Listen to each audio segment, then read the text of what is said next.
Dipersilakan Ya, dari sekarang. ya, makasih teman-teman sekalian. Terima kasih untuk teman-teman Game Manado. Mungkin saya nggak terlalu lama karena masih maghrib di sini di Indonesia bagian Barat. Tapi intinya begini, undangannya dari Game Manado saya sambut baik.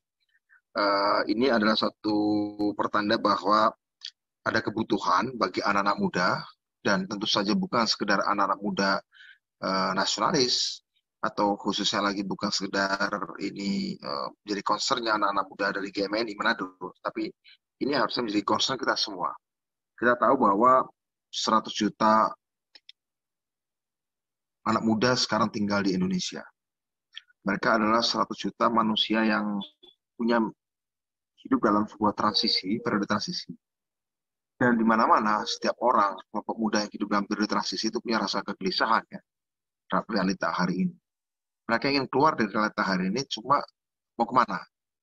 Jika alternatif satu-satunya yang mereka tawarkan atau yang mereka peroleh adalah kembali ke masa lalu, tentu itu tidak akan membuat anak muda hidup lebih baik. Karena masa lalu tidak akan pernah kembali, tentu saja.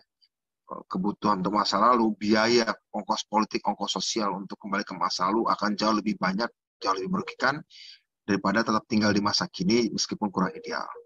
Maka satu-satu alternatif adalah kita harus melihat masa depan. Ya. Masa depan seperti apa? Apakah itu pasti baik? Belum tentu. Tapi baik tidaknya masa depan yang menjadi alternatif masa muda itu tergantung dari apa yang diimajinasikan dan dipersiapkan oleh anak muda di masa kini. Kan begitu kira-kira ya. Baik buruknya masa depan di masa depan itu yang akan datang itu tergantung dari apa yang diimajinasikan dan yang dipersiapkan oleh anak muda di masa kini. Karenanya Bukit Algoritma hadir untuk memberi salah satu referensi. Kalau bukan kita nggak mengatakan satu-satunya, tapi salah satu referensi, salah satu acuan bagi anak-anak muda Indonesia setidaknya, meskipun juga terbuka bagi anak-anak muda di luar Indonesia. Kira-kira masa depan seperti apa yang mau dibangun, mau dibentuk dan diimajinasikan oleh manusia dengan memahami prinsip-prinsip bahwa peradaban manusia terus bergerak, sejarah manusia terus bergerak, selalu membuat terobosan-terobosan, dan itu tergantung dari imajinasi anak mudanya. Kita tahu bahwa ini adalah sebuah fenomena yang sudah berlangsung lama, bahwa orang melakukan imajinasi, menyusun imajinasi untuk menyusun masa depan itu adalah sebuah perbuatan yang sudah lazim. Dan sayangnya itu biasanya hanya dilakukan oleh segelintir orang. Contoh misalnya, Soekarno muda, Hatta muda, Tan Malaka muda, Kartini muda, Dewi Sartika muda, Samratulangi muda.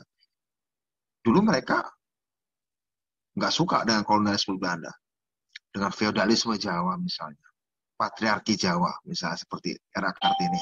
Ya, masalahnya adalah ketika mereka tidak suka dengan kolonialisme Belanda, apakah anak-anak muda yang saya sebutkan tadi ingin kembali ke masa lalu, misalnya membangun lagi kerajaan Mataram, kerajaan Kutai, kerajaan Majapahit? Kan enggak.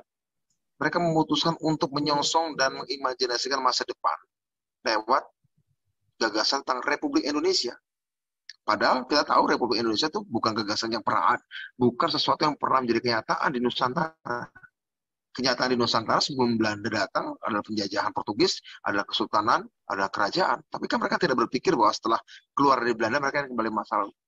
Mereka mengimajinasikan sebuah bentuk kekuasaan yang baru yang namanya Negara Kesatuan Republik Indonesia. Itu dari mana mereka membayangkan Indonesia? Kalau bukan dari imajinasi anak muda. Itu bukan sekedar imajinasi halusinasi, hayalan, tapi imajinasi berdasarkan apa yang dimaui oleh sejarah. Apa yang dituntut oleh kemauan sejarah. Karena kembali ke kerajaan pada masa itu bukanlah apa yang diminta menjadi momentum sejarah. Ya kan? Momentum sejarah adalah akhirnya negara-negara merdeka, republik yang modern dengan demokrasi. Itulah yang menginspirasi seorang Soekarno muda, seorang Hatta remaja, seorang Tan Malaka muda, dan sebagainya, dan sebagainya. Nah, berpijak dari semangat itu, kira-kira sekarang, ketika anak muda menghadapi periode transisi, transformasi digital, pandemi yang kita alami sekarang ini bukanlah sementara sifatnya. Mungkin pandeminya bisa diatasi, tapi cara kita hidup, mengelola kehidupan, mengelola informasi, mengelola pendidikan, mengelola bisnis, mengelola ekonomi, mengelola politik, mengelola budaya, mengelola agama, ya, mengelola pergaulan sosial itu akan berubah dalam kondisi-kondisi new normal.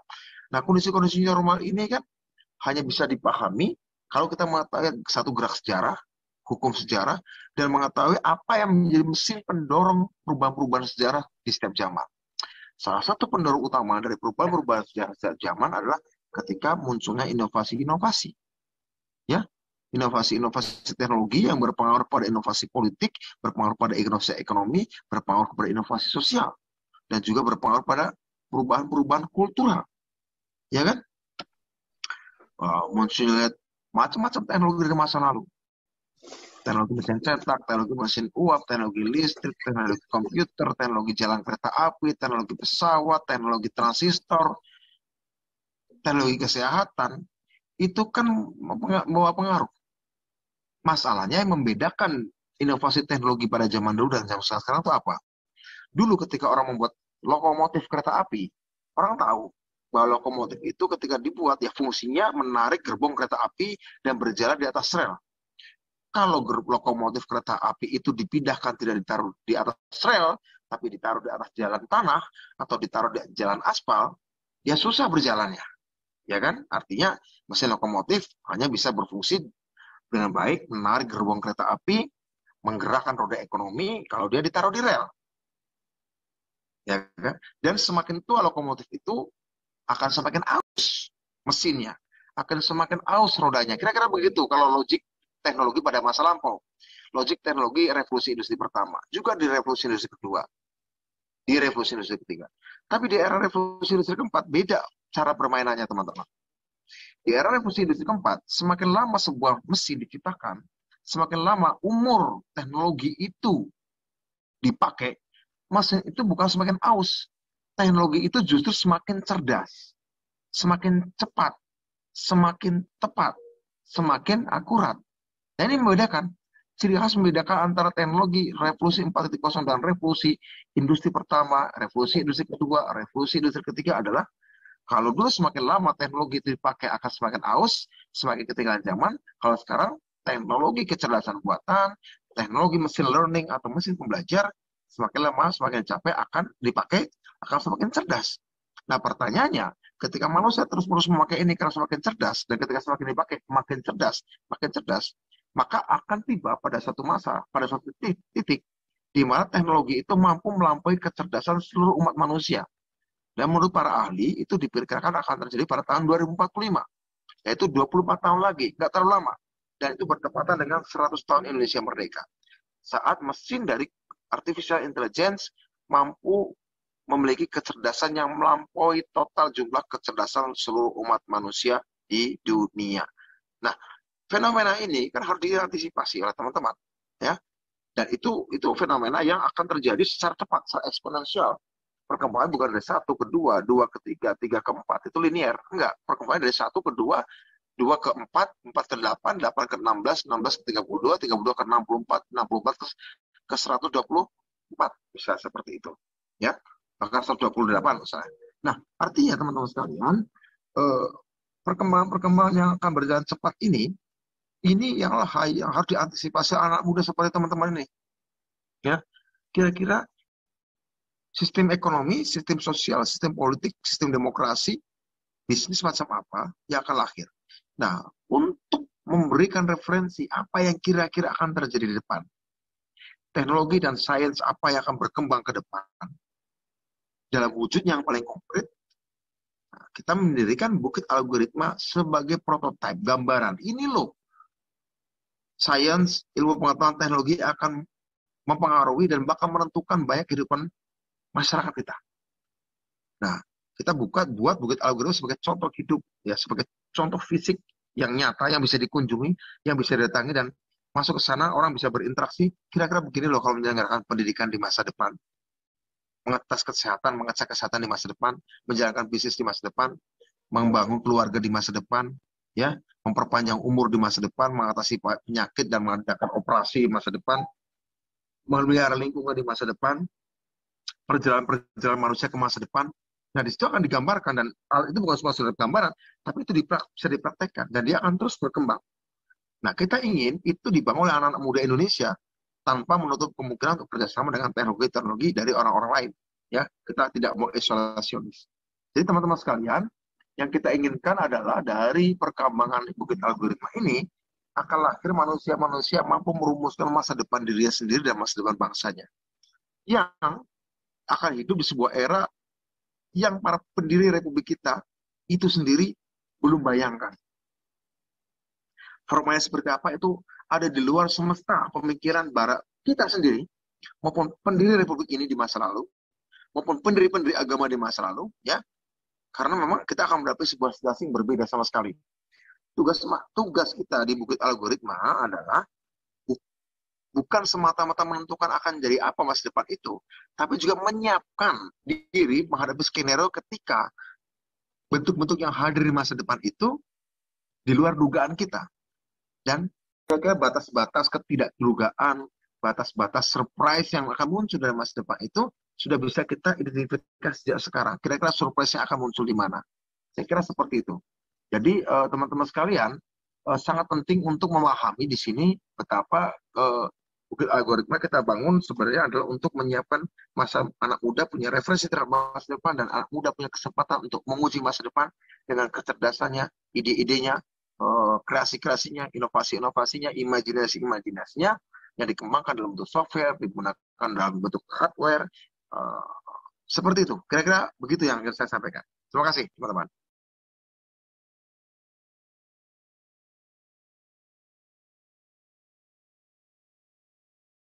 Saya juga sudah sempat mendengarkan beberapa ceramah Mas Budiman baik di Twitter, via YouTube dan lain-lain tentang Bukit Algoritma ini. Jadi kayaknya Mas Budiman malam ini tidak menyampaikan secara teknis tentang Bukit Algoritma, mungkin karena audiensnya mahasiswa, jadi mungkin kita akan berbicara lebih ke diskursusnya tentang Bukit Algoritma itu sendiri. Jadi saya cerita sedikit Mas Budiman, terus terang sebagai anak muda, salah satu hal yang membuat saya memiliki harapan bahwa Indonesia di masa depan itu bisa lebih maju lagi adalah ketika Omnibus Law itu diketok, disahkan gitu. Itu yang pertama. Tapi kemudian saya masih punya ketakutan-ketakutan tersendiri secara pribadi. Terus terang saya seorang dokter dan punya minat khusus juga di bidang lebih spesifik, seperti neuroscience, ingin melanjutkan studi dan seterusnya. Tapi saya punya ketakutan bahwa ketika misalnya saya sudah misalnya mendapatkan gelar doktor misalnya, ataupun di bidang khusus tersebut, kemudian saya tinggal di Indonesia dan saya bingung mau jadi apa gitu. Karena terus terang banyak pengalaman, banyak senior-senior saya juga yang saya kenal sudah kuliah sampai di Amerika, sampai gelar PhD, kemudian balik ke Indonesia, tidak bisa melakukan apa-apa dengan ilmu neuroscience-nya misalnya. Yang ada belakangan saya melihat dia mencoba untuk menghubungkan keilmuannya dengan religiusitas. Misalnya bagaimana efek doa terhadap otak, hal-hal yang sebenarnya seorang ustadz pun yang tamatan SMA itu bisa sampaikan seperti hal yang sama. Jadi capek-capek kuliah sampai di luar negeri, sampai dapat gelar PhD, kesimpulan yang kemudian disampaikan tentang bidang neuroscience misalnya, tidak jauh berbeda dengan apa yang sudah disampaikan oleh seorang ustadz. Jadi kira-kira seperti itu. Jadi ada semacam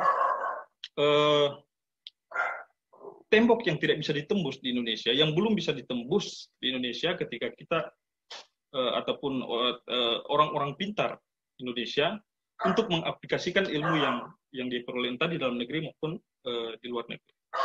Lalu datanglah Mas Budiman ini dengan kabar gembira tentang Bukit Algoritma, dan mungkin juga kabar yang tidak menggembirakan bagi para kritikus-kritikusnya. Tapi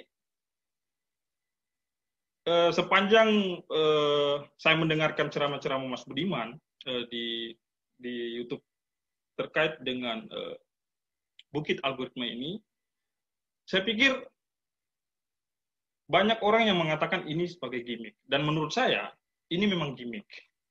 Tapi gimmick yang keren, dan gimmick yang memang beralasan. Nama Bukit Algoritma itu saja, ini kan ibarat kebalikan dari Silicon Valley. Silicon Valley itu kan lembah gitu. Lembah silikon, kemudian Bukit Algoritma. Jadi secara marketing ini memang gimmick, dan memang setiap marketing itu pasti pakai gimmick. Tapi gimmick ini juga secara semiotik, secara filosofis juga menggambarkan apa yang sebenarnya diinginkan oleh Mas Budiman lewat bukit algoritma ini. Jadi silikon dan algoritma itu, silikon itu ibarat tubuh, algoritma itu ibarat pikiran, ibarat epifenomena yang muncul dari silikon. Jadi silikon itu badannya, algoritma itu pikirannya. Kemudian juga dari tujuan yang saya dengarkan dari Mas Budiman itu, kalau Silicon Valley itu kemudian dia mengumpulkan orang-orang pintar, kemudian untuk menciptakan sesuatu dan menciptakan pasar, bukit algoritma ini kebalikannya. Awal-awalnya itu menjadi kebalikan dari Silicon Valley, di mana mengumpulkan orang-orang pintar untuk menciptakan produk dan melayani pasar, karena pasarnya sudah ada. Asumsikan pasarnya sudah ada, yakni desa-desa, BUMDes, koperasi-koperasi yang ada di desa itu sudah dianggap sebagai pasar yang mungkin sudah ready, dan mereka memiliki kebutuhan akan teknologi. Nah, lahirlah bukit algoritma untuk melayani pasar tersebut. Kira-kira seperti itu. Nah, teknisnya mungkin Mas Budiman yang lebih tahu. Tapi kita berbicara tentang diskursusnya, dan saya di sini diberikan kesempatan sebagai pembaca Harari, ya tentu saja saya akan mencoba mengangkat diskursus untuk teman-teman mahasiswa tentang Harari. Bagaimana kemudian dari perspektif Harari melihat perkembangan sains dan teknologi secara eksponensial yang kita asumsikan tak terelakkan, karena perkembangan sains dan teknologi itu terpaut erat dengan sistem ekonomi kita. Mau tidak mau kita akan lalui itu, kita akan jalani itu, dan kita akan mungkin mendapatkan peluang ataupun menerima dampak positif maupun negatif dari perkembangan tersebut. Jadi kalau kita melihat dari perspektif Harari, tentu hal-hal yang bisa diangkat, isu-isu yang bisa diangkat dalam merespons perkembangan sains dan teknologi ini, yang pertama adalah tentang isu pekerjaan. Jadi kita tahu bahwa pekerjaan yang bisa dilakukan oleh manusia itu hanya ada dua jenis. Yang pertama pekerjaan fisik, yang kedua adalah pekerjaan kognitif. Jadi ketika revolusi mesin uap itu terjadi, banyak pekerjaan-pekerjaan fisik ya di pertanian, di pertambangan, transportasi yang dilakukan oleh manusia kemudian digantikan oleh mesin. Tetapi manusia masih memiliki ruang untuk terus bekerja, yakni ruang kognitif. Jadi ketika ruang fisik banyak diambil alih oleh mesin, manusia bisa beralih ke ruang kognitif untuk menciptakan pekerjaan-pekerjaan baru. Lahirlah guru, dosen, dokter, lawyer, seterusnya dan seterusnya. Nah, revolusi AI ini kemudian disinyalir akan mengambil alih juga ruang kognitif tadi.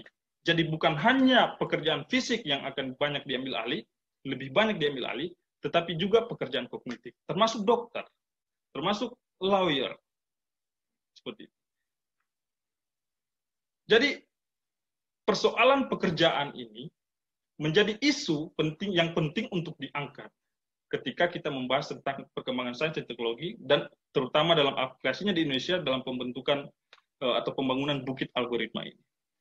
Akan terjadi, apakah akan terjadi, atau bagaimana kita merespons ketika terjadi irrelevansi pada banyak pekerja ataupun calon-calon pekerja.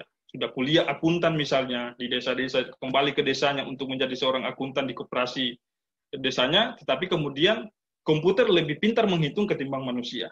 Komputer tidak menerima gaji, komputer tidak pernah mengeluh, dia bisa bekerja siang dan malam. Bagaimana dengan si akuntan tadi yang tinggal di desa tadi?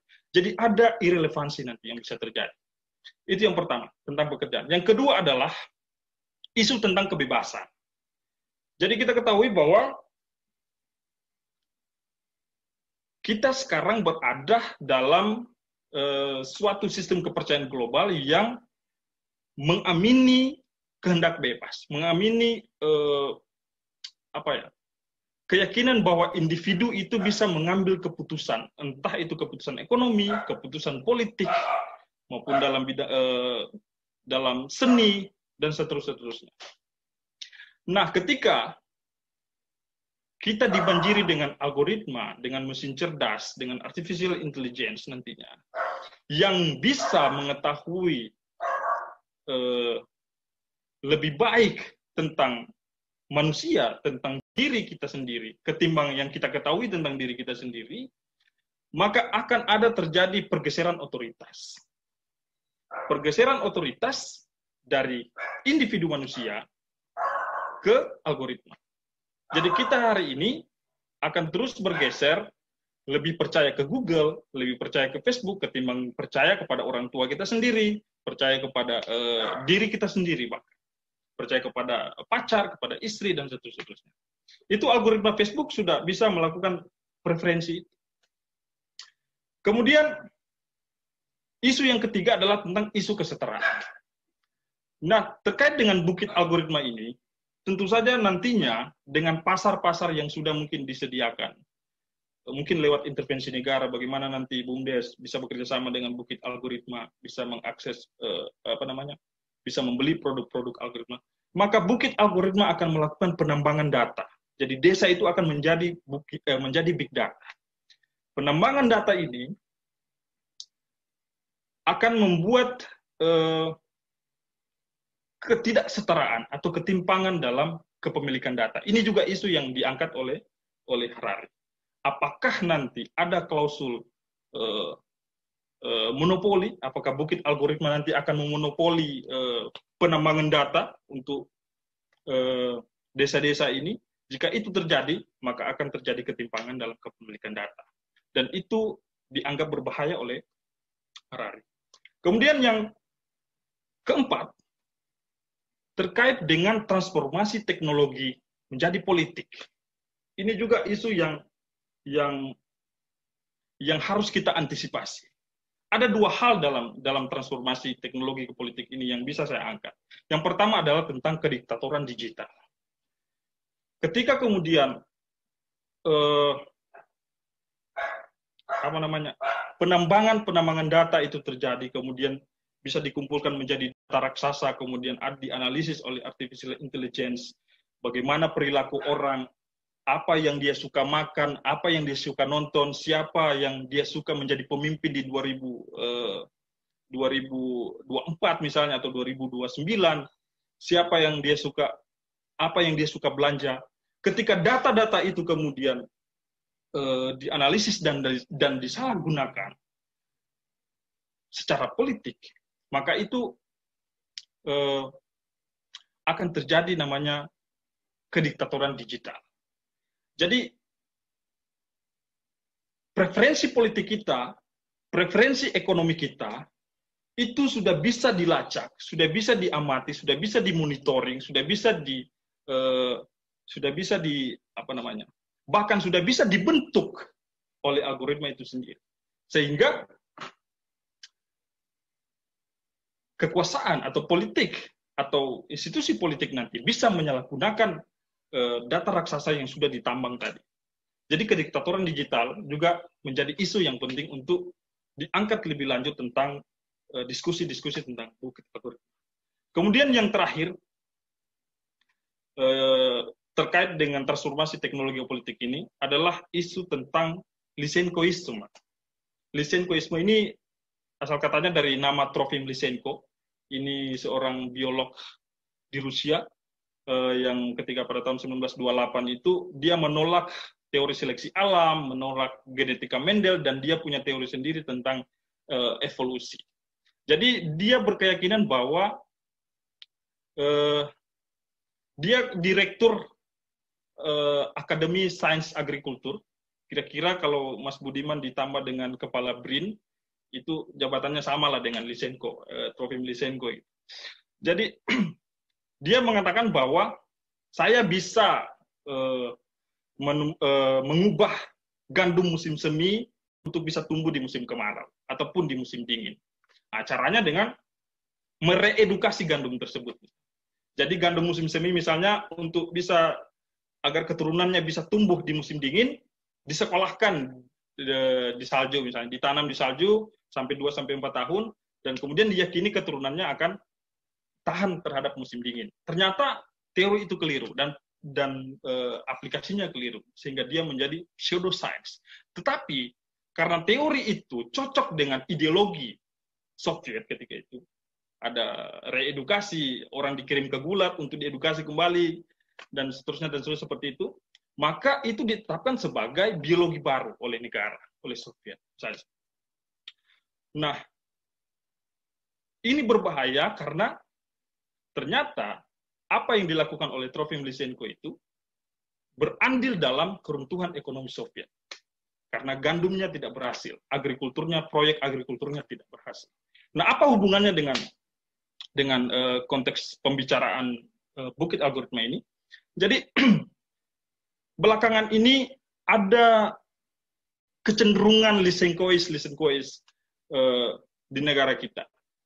Mulai dari misalnya kalung anti corona, gitu.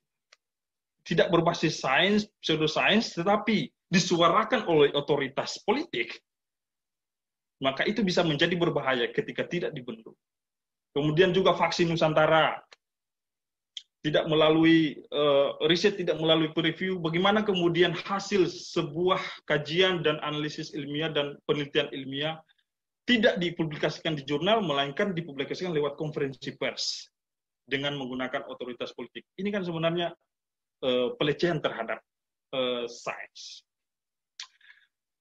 Jadi ada kecenderungan bahwa otoritas epistemologis itu kemudian mulai digantikan dengan otoritas politis. Nah, dalam keadaan seperti itu, konsep kebenaran nantinya akan digantikan dengan konsep kekuasaan, akan hilang dalam lanskap intelektual. Nah, saya memiliki kekhawatiran bagaimana nantinya Bukit Algoritma ini bisa dirasuki oleh Lysenkoisme ini. Karena mengingat pertama adalah Mas Budiman juga tetap seorang politisi dan sekarang juga tetap menjadi aparatus negara.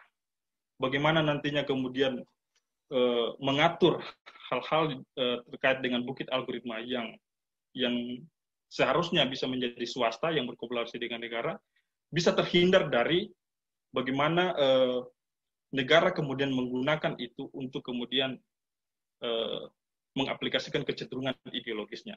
Karena kita tahu bersama, negara hari ini membubarkan Kementerian Riset dan Teknologi, kemudian membentuk Badan Riset, BRIN, yang kita tahu bersama itu dibawahi oleh BPIP. Saya bersyukur ketika mendengarkan pidato Kepala BRIN ketika baru saja dilantik itu, dia mengatakan terkait dengan Bukit Algoritma, dia bilang itu kan swasta. Silakan saja swasta melakukan riset-riset secara bebas. Apa yang kurang kita akan bantu. Nah, jika BRIN berkata seperti itu dan konsisten seperti itu, maka saya cenderung memiliki harapan yang besar untuk Bukit Algoritma ini. Tetapi tetap isu ini harus kita antisipasi. Jangan sampai kemudian ada penggunaan otoritas politis untuk mengendalikan otoritas epistemologis yang ada di Bukit Algoritma. Jadi kira-kira poin-poin itu yang bisa saya sampaikan sebagai respon terhadap apa yang sudah saya tonton, apa yang sudah saya dengarkan dari Mas Budiman Sujatmiko, entah di kanal YouTube yang lain ataupun di Zoom ini. Lebih dan kurangnya mohon dimaafkan. Kesempatan, selamat malam untuk semua. Dan saya sangat bahagia ingin menyapa secara personal Bung Budiman Sujatmiko. Tak pernah bertemu personal, tetapi seorang selebriti diskusi pasti sudah ditangkap secara publik. Jadi mau tidak mau pengetahuan saya pun menangkap penampilan publik dari Bung Bambang Sujatmiko. Jadi sangat senang sekarang kita bisa, Budiman Sujatmiko, saya sangat senang bisa berdiskusi secara langsung, berlintas nalar secara langsung nantinya. Kemudian dengan sahabat Has, apa kabar Has? Senang sekali Bung yang masih sangat muda ini, termasuk salah satu pemikir di daerah kami, dia sangat punya inovasi dalam cara berpikirnya. sangat menarik mengikutinya. Kemudian kepada seluruh peserta diskusi, secara khusus juga DPC GMNI Manado yang menyelenggarakan diskusi ini. Nah, setelah mengikuti pemaparan, cerita, pantikan dari Bung Budiman, kemudian Bung Has, nah saya mendapatkan kesempatan yang terakhir untuk setidak-tidaknya menguak apa yang ada sebagai latar belakang, apa yang ada sebagai asumsi-asumsi dasar dari diskusi yang sementara kita jalankan sekarang. Nah, saya membagi 4 bagian besar presentasi saya. Yang pertama, sebuah pembukaan sederhana, sebuah kompetensi disclaimer. Jadi saya mencoba untuk disclaim kompetensi saya supaya jangan sampai saya salah menganggap diri tahu. Kemudian yang kedua, saya akan mengangkat asumsi-asumsi di balik judul yang diberikan. Yang ketiga, saya akan mengangkat problem yang sebenarnya sudah sedikit dikuak oleh Bung Has. Dan yang terakhir, sedikit tawaran solusi. Nah, yang pertama, saya mencoba untuk disclaimer kompetensi saya. Sebagai seorang pembelajar filsafat, kami sepertinya diikat oleh kodrat yang sudah dikatakan oleh Immanuel Kant, bahwa rupanya seorang filsuf itu akan lebih dekat dengan segambaran atau parabola tentang seekor burung hantu. Kalau di sini disebut burung manguni. Burung manguni itu dia akan menatap realitas ketika malam itu menjelma. Sedangkan ketika siang menyeruak dan fajar memasuki kehidupan kita, dia menutup jendela sejarahnya, recording sejarahnya. Nah, apa artinya? Berarti kami sangat tidak mungkin menjadi orang yang mampu secara tajam untuk memberikan kira-kira apa yang akan terjadi di masa depan. Kita tidak bisa menjadi ahli nujum tentang apa yang akan terjadi di masa depan. Kita juga tidak bisa menjadi seperti big historian yang mencoba melihat tren-tren yang kemudian kira-kira bisa memberikan gambaran apa yang akan terjadi di masa depan. Sebaliknya kami mencoba untuk berefleksi tentang aktualisasi apa yang sudah terjadi. Ketika kepenuhan realitas tercapai, teraktualisasi, disitulah sang manguni atau sang burung hantu itu mulai bekerja dan meneliti dan menelisik realita. Nah, itu disclaimer saya. Jadi agak sukar saya melihat masa depan. Namun problemnya adalah ketika masa lalu hanya dijadikan senjata, hanya dijadikan sebagai data awal untuk coba melihat kira-kira apa yang akan terjadi di masa sekarang. Dengan demikian menurut saya, masa lalu itu dia kehilangan maknanya. Dia kehilangan linearitas sintesisnya. Yang seharusnya dia sedikit memberikan informasi apa yang akan terjadi di masa depan. Semoga celah kecil itu saya bisa gunakan. Nah, bagian yang kedua, asumsi-asumsi. Ketika mendapat TOR ini, term of reference-nya, saya kemudian mencoba untuk mencari rujukan dan cari mengerti sebenarnya apa yang digelisahkan oleh GMNI Manado, DPC GMNI Manado. Nah, kemudian setidak-tidaknya saya dapatkan di 3 kalimat terakhir dari TOR, yakni mereka tulis seperti ini, hal-hal yang hendak dibahas dalam diskusi kali ini adalah optimisme pembangunan teknologi lewat bukit algoritma. Jadi, asumsi di balik bukit algoritma itu bukan seperti keterbenaman Silicon Valley, tetapi ini bagaikan sembulan optimisme yang dimetaforakan dalam bentuk bukit. Nah, itu yang saya lihat. Jadi asumsinya ada di sana. Dan kemudian selanjutnya mereka katakan adalah bahwa serta sejauh mana kesadaran teknokratik yang mendasarinya. Jadi seakan-akan dalam judul ini mau mengatakan bahwa kesadaran teknokratik merupakan pilar fundamental. Kalau bukan salah satu, dia merupakan yang paling penting, paling esensial, yang harus ada, yang harus dipresuposisi supaya kehadiran dari bukit algoritma ini akan menjadi kehadiran kabar gembira, bukan apokalipsme. Nah, jadi harus ada asumsi ini. Asumsi apa? Asumsi kesadaran teknokratik. Apa itu kesadaran teknokratik? Itu akan menjadi bagian dari pertanyaan saya di belakang. Nah, itu dua asumsi yang menurut saya muncul dari tawaran materi yang mereka berikan. Dan ini menarik bagi saya. Oke. Bagian kedua saya selesai, asumsi. Nah, sekarang saya mencoba menguak problem. Nah, sebenarnya pengantar yang mereka berikan tentang kegelisahan Yuval Noah Harari itu tidak baru. Isaiah Berlin, seorang profesor di Oxford University, profesor filsafat, sudah meninggal.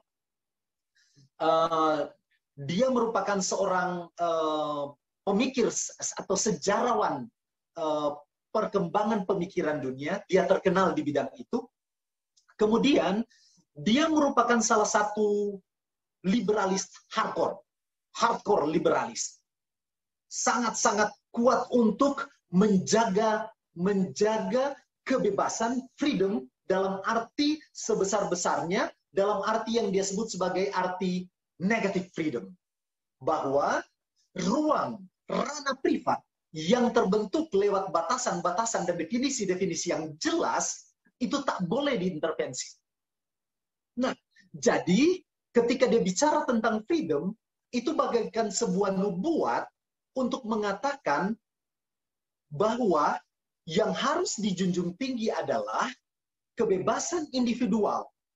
Yang kemudian, di atasnya bisa diletakkan bangunan society, bangunan kemasyarakatan, namun setidak-tidaknya yang pertama yang harus diasumsikan adalah kebebasan individual. Nah, kebebasan individual ini sedemikian harus dijaga karena yang ditakutkan di masa lampau, klasik, itu bahayanya kelihatan. Bahayanya dalam bentuk despotisme fisik, despotisme politik, dalam bentuk seorang pemimpin yang despot. Seorang pemimpin yang diktatorian. Dan itu kelihatan. Dan itu klasik. Dan itu tak menakutkan sebenarnya. Ya dia menakutkan, tetapi derajat menakutkannya itu sekarang sudah dipasung, sudah dipancung oleh sesuatu yang lebih menakutkan lagi. Yakni sebuah despot, sebuah kekuasaan otoritarian yang laten. Nah, yang laten ini bisa diisi oleh siapa saja dan apa saja. Nah, Alexis de Tocqueville, ketika dia bicara tentang Democracy of America, dia menyampaikan bahwa salah satu yang menakutkan di masa modern ini adalah latent despotism. Modern despotism. Nah, apa itu modern despotism? Secara fisik dia kelihatan dalam seorang yang sangat demokratik, misalnya, sangat menghormati kebebasan individu dan kebebasan sosial, bahkan sangat menghormati pemimpin yang sangat baik. Tapi kemudian dia bilang begini, udah tenang saja, saya akan mengatur politiknya. Kalian tenang saja, masuklah di wilayah-wilayah yang bukan politik. Ekonomi, pokoknya saya akan menjaga seluruh pertumbuhan ekonomi, seluruh pergerakan bisnis kalian, perhelatan sosial politik kultural itu, sosial kultural itu akan saya bantu, saya akan jaga, saya akan jamin. Namun kalian tenang saja dengan politik. Leave the politics to me. Nah, tanpa sadar, dia mau menina-bobokkan masyarakat. Nah, ini yang Tocqueville bilang, sebuah bentuk modern despotisme yang laten dan menakutkan karena dia menggunakan topeng, menggunakan wajah yang sedemikian baik hatinya dalam diri seorang yang sedemikian demokratiknya, sedemikian respeknya kepada hak asasi manusia misalnya. Sangat ideal. Tapi be careful, intensinya, dolusnya itu luar biasa menakutkan. Karena sebenarnya dia mau meninabobokan nalar kita. Sehingga nalar kita tak bergerak. Sehingga nalar kita tak mendeteksi segala sesuatu yang tidak perlu langsung dikritik. Tapi at least dibuka dalam bentuk dialog egalitarian. Atau diskursus egalitarian. Oke. Nah itu yang kelihatan. Yang lebih menakutkan dari otoritarian, dari government, dari despotism, fisik yang kelihatan. Nah, ada yang sesuatu yang laten yang kelihatan, tapi dia tetap dalam bentuk fisik, sosok manusia. Nah, ada juga yang lebih menakutkan lagi. Nah, ini yang sudah diidentifikasi oleh Harari. Dia tidak dalam bentuk manusia, tapi humanoid. Dia humanoid human misalnya, atau bahkan humanoid things. Dia dalam bentuk algorithms. Tapi algoritma ini ingat saja bahwa sebenarnya yang ditakutkan oleh Harari sudah terlalu jauh. Dia seperti sudah mencapai bagian yang paling eksesif dari apa yang dikatakan oleh Jean Baudrillard tentang hyperreality. Jadi realitas kemanusiaan itu sudah mencapai hyperreality yang sebenarnya bukan manusia lagi, tapi dianggap sebagai realitas manusia. Jadi seakan-akan ini algoritma ini menjadi semakin human dalam arti humanoid, tapi akhirnya lama-lama dia memang menjadi yang lebih berkuasa, yang lebih mengatur kehidupan manusia. Manusia kehilangan kendali terhadap apa yang sedang dia kendalikan sekarang. Nah, Harari memang berjalan terlalu jauh, dia mencoba melihat ekstrimnya. Kalau menurut saya, Harari memang analisisnya menjadi berbau sangat-sangat apokaliptik dalam dunia industri 4.0 atau society 5.0. Nah, kemudian yang menakutkan ini menjadi tak kelihatan, tapi itu something in the future. Nah, mari kita lihat apa yang bisa memastikan kecenderungan kejadian ini yang menurut gambaran Harari atau menggunakan bahasa si Bung Has tadi itu sudah tak terelakkan. Itu seperti sebuah kepastian tapi menunggu dia menjadi sebuah aktualisasi realita.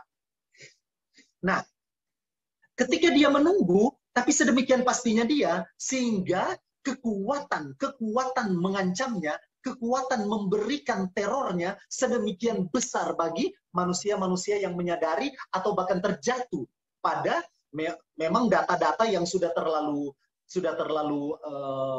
hiruk pikuk di media sosial, bahkan tidak bisa lagi dibedakan mana data valid, mana berita-berita valid, dan mana yang berita-berita yang murni teori konspirasi.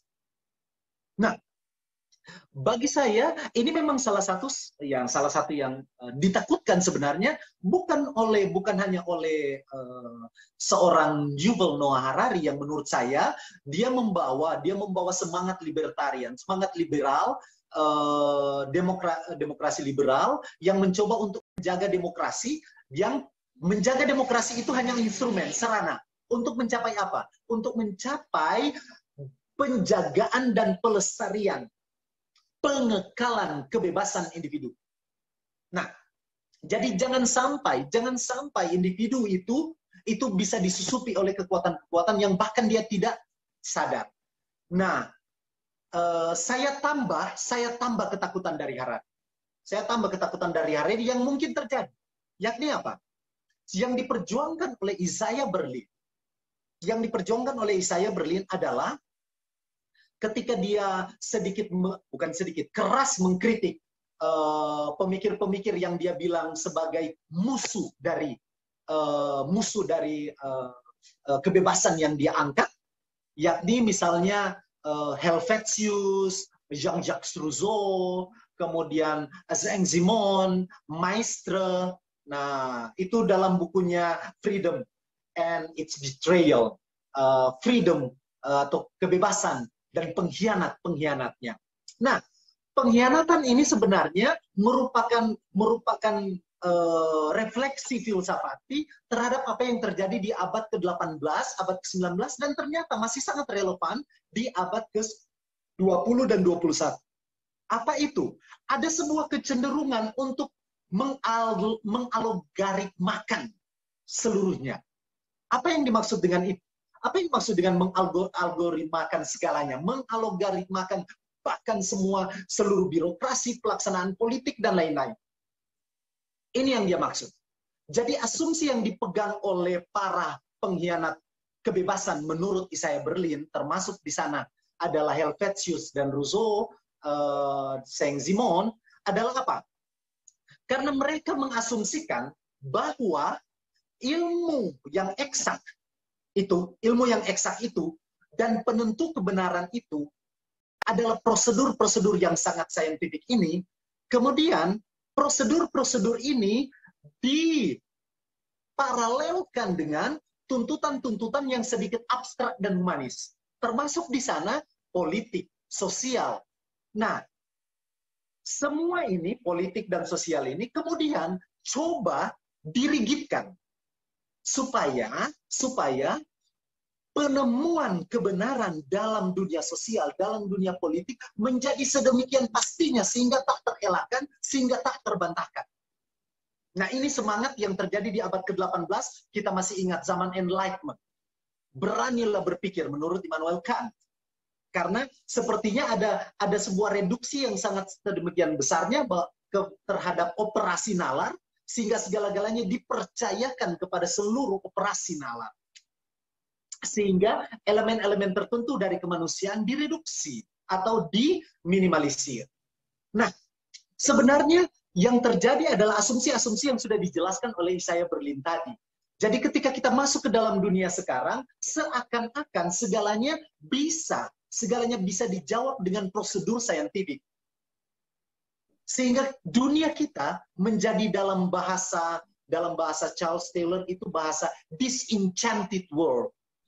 Sebuah dunia semua habis. Ya. Saya kurang 2 menit. Ya. Sebuah dunia yang kehilangan misterinya.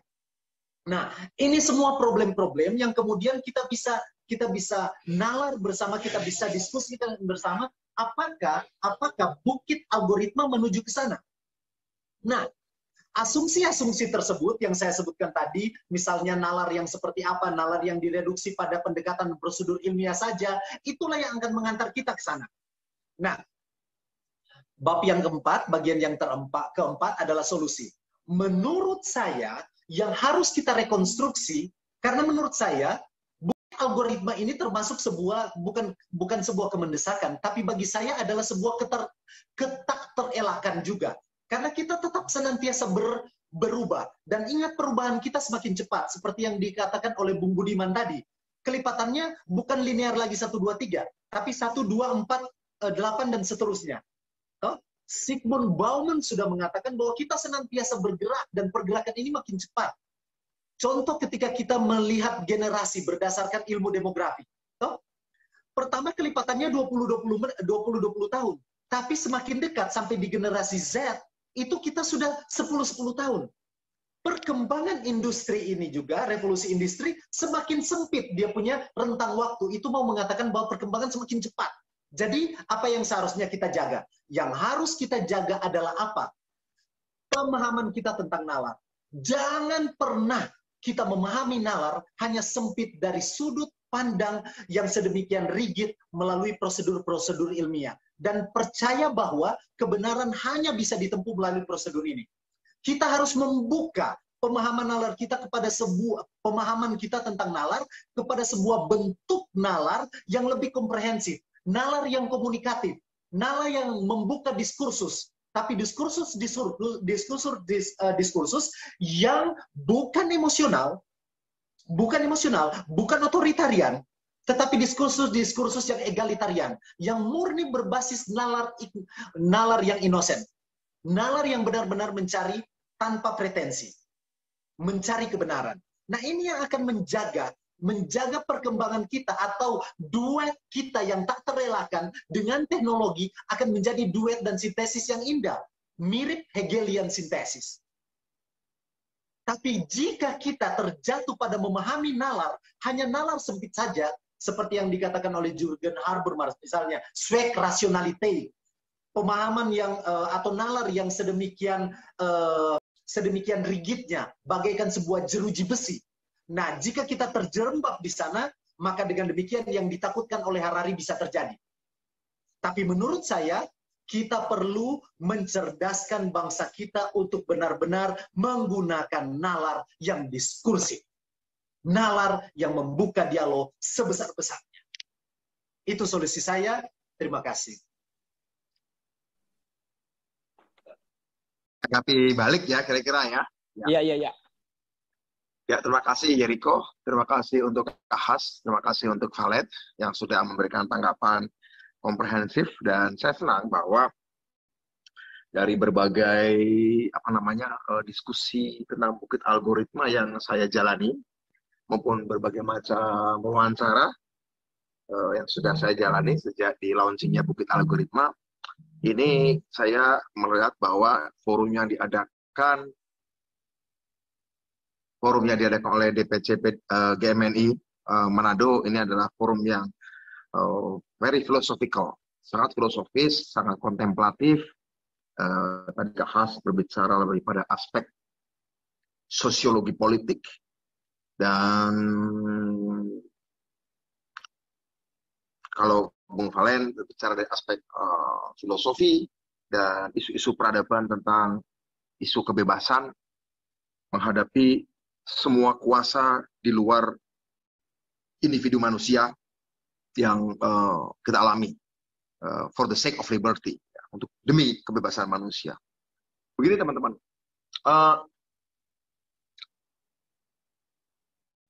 manusia itu tidak kekurangan niat dan rencana baik dalam sejarah peradabannya. Tidak kekurangan para penganjur, pengkhotbah, dan penyusun tesis-tesis maupun doktrin-doktrin kebebasan ya, di dalam sejarah manusia. Saat manusia di zaman dulu menuangkan perenungan-perenungannya, tidak semua menuangkan perenungannya, tapi segelintir manusia menuangkan perenungan-perenungannya tentang ide-ide mulia, tentang ide-ide baik tadi ke dalam prasasti. Ya.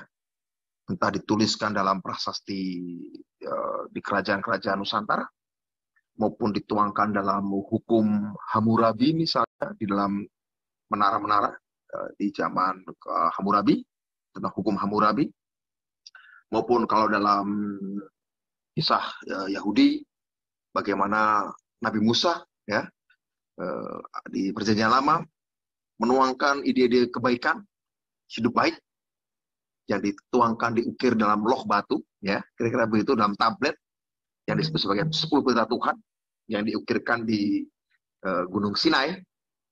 Itu adalah upaya manusia pada masa lampau menuangkan ide-ide kontemplatifnya, reflektifnya, filosofisnya, ide-ide baiknya ke dalam petua-petua, syair maupun 10 perintah ya yang dituangkan di batu. Dan ketika dia menjadi prasasti, dia ketika menjadi monumen, ditulis dalam berbagai macam huruf, dalam berbagai macam bahasa, di huruf hieroglif di Mesir, itulah manusia sedang melakukan salah satu upaya pertamanya untuk melakukan pekerjaan fisik, menolehkan aturan itu, seperangkat nilai-nilai baik itu dengan mengukir batu. Itu adalah salah satu bentuk paling awal manusia melakukan rekayasa alam, yaitu menuliskan prasasti di dalam batu, yang saya sebut sebagai bentuk-bentuk rekayasa atomik yang paling sederhana.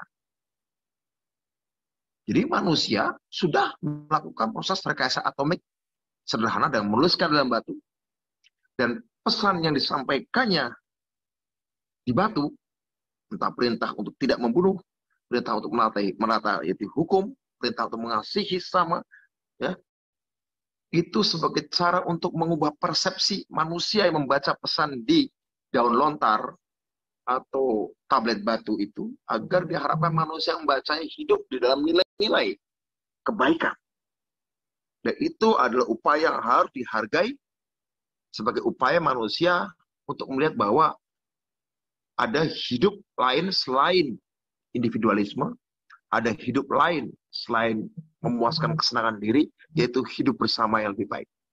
Ya, dia melakukan rekayasa atomik mengukir batu, dan dia menuangkan gagasan dengan penuh makna di dalam loh batu atau di dalam monumen-monumen batu itu sebagai sebuah bentuk rekayasa persepsi, agar saya tidak ngomong terus-menerus hal yang sama. Cukuplah orang membaca apa yang tertulis di batu itu. Sesungguhnya dia sedang melakukan dua hal, rekayasa atomik dan rekayasa persepsi. Dan itu adalah sesuatu yang terus-menerus dilakukan manusia saat dia menuliskannya atau menemukan teknologi pembuatan kertas, dia menuliskannya di atas kertas. Dan ketika manusia menemukan mesin cetak, John Gutenberg menemukan mesin cetak, dia memungkinkan pesan-pesan itu tercetak secara masif, secara cepat, secara tepat, sehingga masuk menjangkau wilayah orang yang jauh lebih baik lagi. Karena pesan-pesan untuk melakukan rekayasa persepsi itu, pesan-pesan kebaikan itu tidak dibaca oleh segelintir orang saja. Ya, contohnya misalnya ketika Injil dulu ditulis dengan tangan saja di atas teknologi kertas misalnya, atau di atas teknologi daun lontar, ya, atau kulit binatang, maka Injil itu, pesan-pesan kebaikan itu hanya diproduksi sedikit, dan karena itu hanya dipegang oleh otoritas gereja. Namun tatkala ditemukan mesin cetak, kita tahu bahwa ketika Injil bisa dicetak secara masif, secara cepat, menjangkau banyak orang, dan kemudian jatuh ke tangan umat awam, ya, kaum Kristiani misalnya, maka orang kemudian menimbulkan pikiran, rekayasa persepsi. Oh, ternyata saya saja yang awam bisa langsung melihat perintah Tuhan itu, membaca firman-firman Tuhan itu. Bukan sekedar dibaca oleh para, tapi dibaca oleh umat.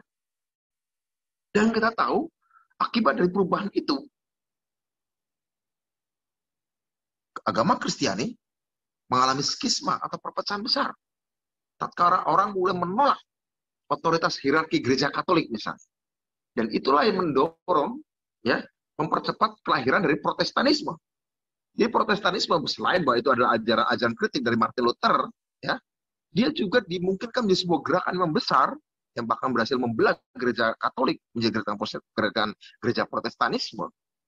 Itu karena ada perkembangan teknologi. Ketika orang melakukan rekayasa persepsi, nilai-nilai tentang hubungan manusia dengan Tuhan yang tidak lagi harus lewat gereja, misalnya hierarki gereja, dan kemudian rekayasa atomik ketika mereka berhasil membuat mesin cetak. Nah, apakah upaya itu berhenti di situ? Tidak. Manusia terus bekerja, melakukan rekayasa prosesi, di ketemu kertas, kemudian di ketemu mesin cetak, orang menemukan bukan sekedar Alkitab yang bisa dicetak massal, tapi bahkan bisa membuat surat kabar yang dicetak massal. Dan itu kemudian menjadi promosi bagi ide-ide kemajuan, khususnya kebebasan berpikir, untuk melawan otoritas hierarkis masyarakat, baik itu agama maupun sekuler. Sehingga kemudian orang mulai mempertanyakan struktur feudalisme, orang mulai mempertanyakan struktur patriarki, ya, ketidakadilan, ketidakbebasan. Dan lahirnya mesin cetak, lahirnya surat kabar, lahirnya buku-buku yang dicetak dengan mesin cetak secara masif, itu merupakan kesadaran atas kebebasan. Dan itu memunculkan revolusi Prancis. Ya. Salah satunya, revolusi Amerika juga yang diinspirasi oleh revolusi Prancis, dan revolusi Prancis menginspirasi revolusi lainnya setelahnya. Entah revolusi pembebasan nasional, kemerdekaan negara-negara jajahan, maupun juga revolusi lainnya. Revolusi sosialisme misalnya di Rusia pada waktu itu.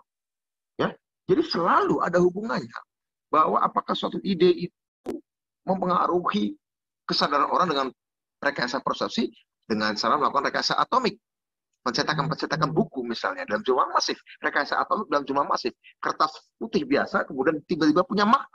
Kertas putih biasa tiba-tiba diyakini oleh segelintir orang atau banyak orang bahwa itu menjadi suci.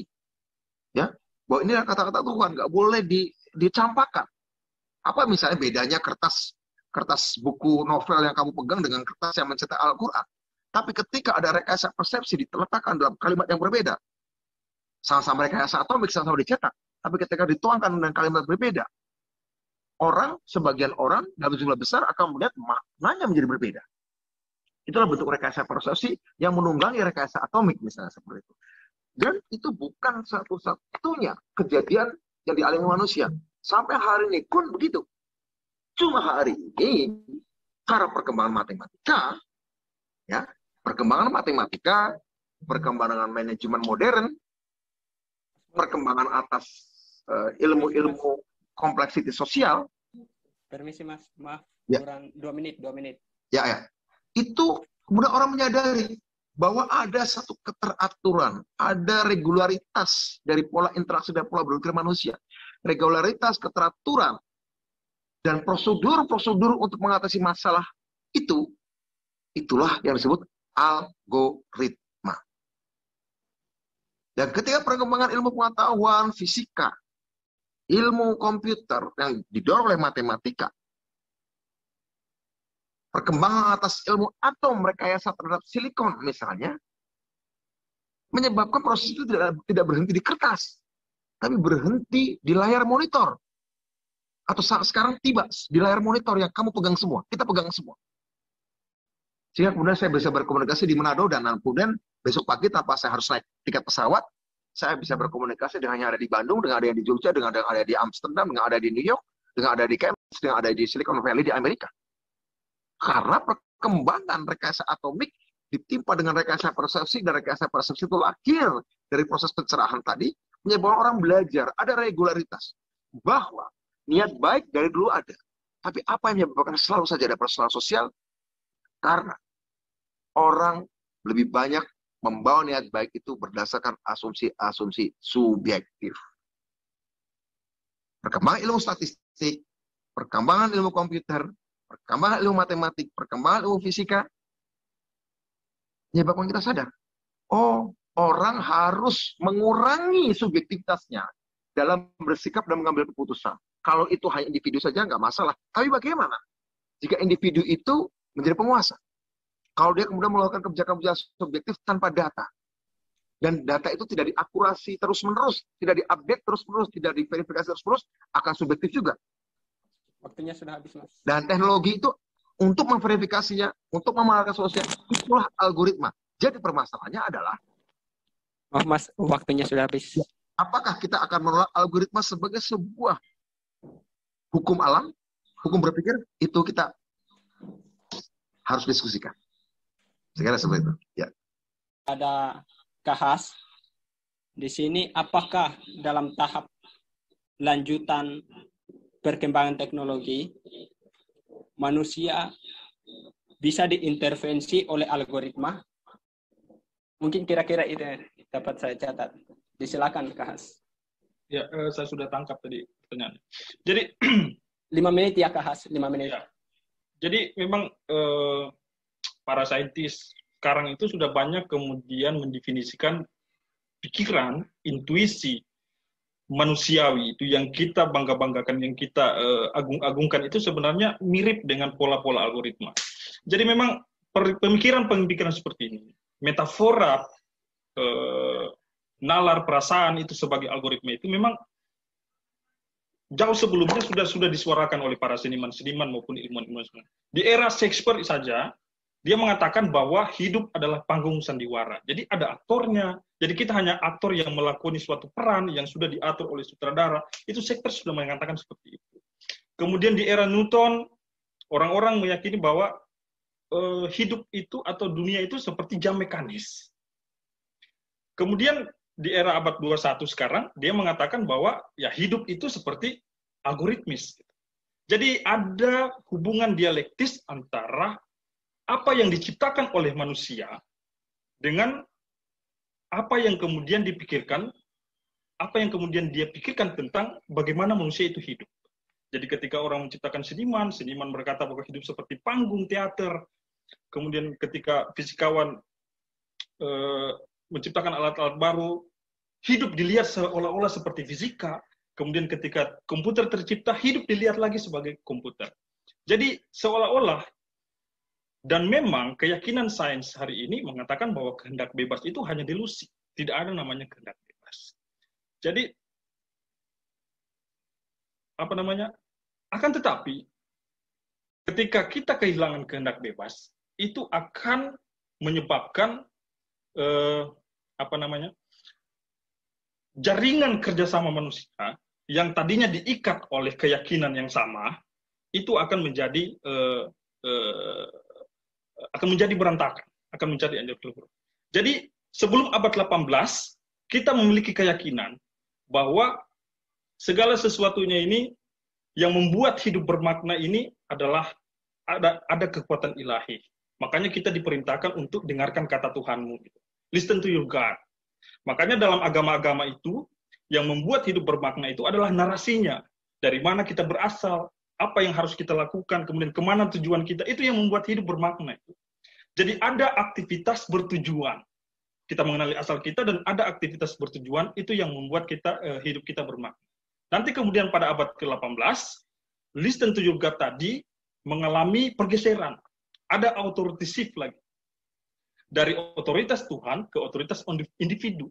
Jadi Tuhan tadi direlokasi ke dalam individu manusia atau hati nurani. Makanya slogan abad 18 itu listen to your heart atau listen to yourself.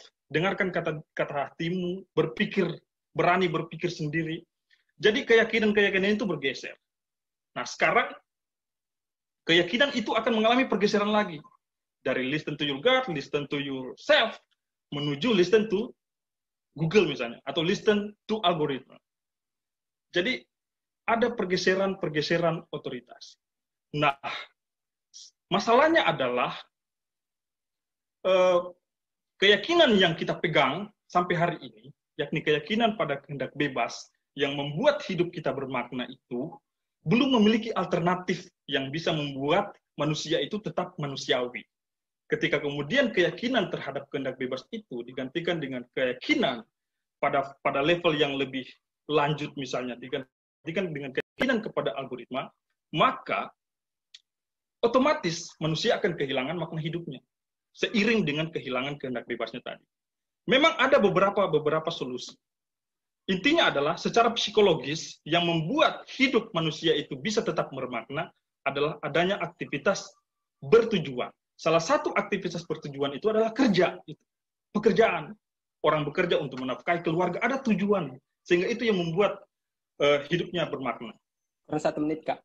Ya, ada aktivitas bertujuan. Nah, dengan adanya tadi,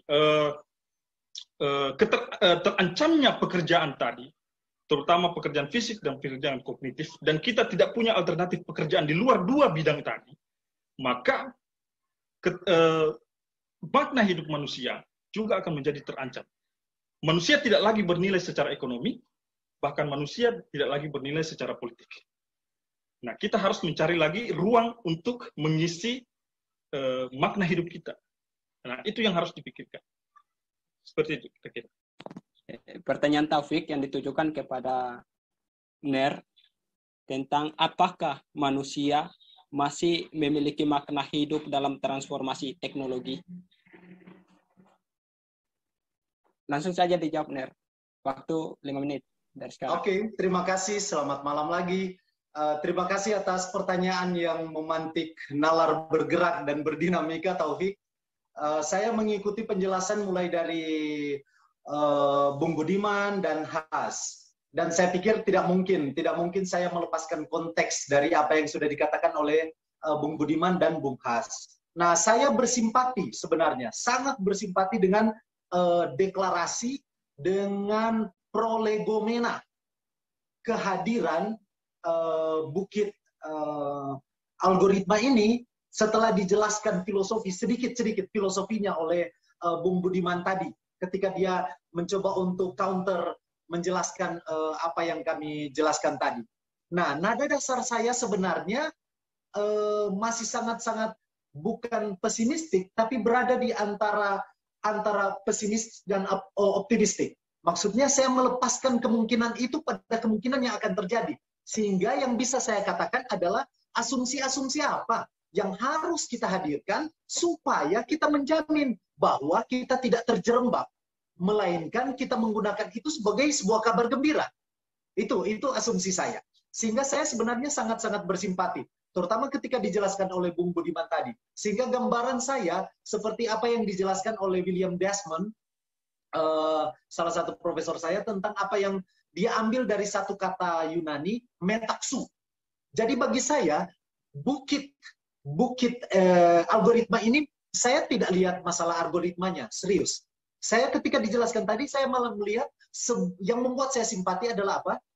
Yang membuat saya simpati adalah metaxunya, di mana sebenarnya itu adalah sebuah platform abstrak, sebuah platform metafisik, di mana kita bisa berdiskursi secara rasional, bernalar secara memang benar-benar menurut saya nalar innocence, nalar yang tak punya pretensi. Nah, sehingga dia mengumpulkan sedemikian banyak orang dari sedemikian banyak sudut-sudut ilmu, sehingga ketika mereka berdiskusi di sana tanpa pretensi, mereka menghasilkan kebenaran-kebenaran yang memang masih tetap patut diuji. Memang masih tetap patut diuji. Tapi yang menarik di sana dia katakan adalah bahwa mereka memegang satu asumsi yang sangat hakiki bahwa manusia senantiasa masih mempunyai kebaikan di sana. There is always some good in humanity. Dan itu menurut saya, ya kalau mau bilang, kalau saya akan mengatakan, ya Bung Budiman mendapatkan simpati saya ketika dia menegaskan bahwa kita tidak semata-mata sebuah bangunan yang rapuh. Seperti yang dipikirkan oleh misalnya Helvetius. Bangunan rapuh sehingga kita harus diatur sedemikian rupa oleh kekuasaan-kekuasaan luar yang otoritarian, sehingga jangan sampai kita salah jalan. Sehingga kehendak bebas yang sudah diangkat-angkat tadi itu menjadi seperti kehilangan maknanya. Dan ini sebenarnya yang menakutkan, yang ditakutkan oleh Harari. Tapi menurut saya Harari terlalu apokaliptik.